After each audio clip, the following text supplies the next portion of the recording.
Nggak, gimana tanggapannya sekarang Pak? Ini kan ada maklumat dari Kapolri nih, dari Azahra sendiri bagaimana menyikapinya? Kalau pemerintah bilang apa sudah mengeluarkan kebijakan, kita masyarakat, karena pemerintah saya pikir ini untuk kebaikan kita bersama masyarakat, ya kita sambut dengan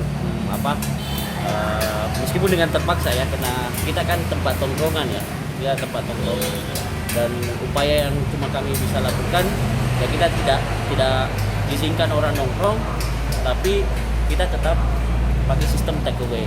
Jadi kita memanfaatkan aplikasi penjualan online untuk tetap menjual, tapi ya begitu risikonya turun drastis.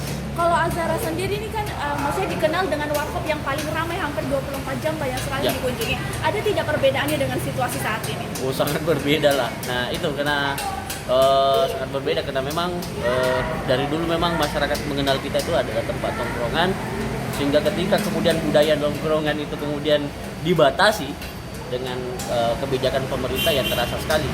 Tapi kami masih punya strategi untuk penjualan online atau take away. Harapannya mungkin Kang untuk saat ini?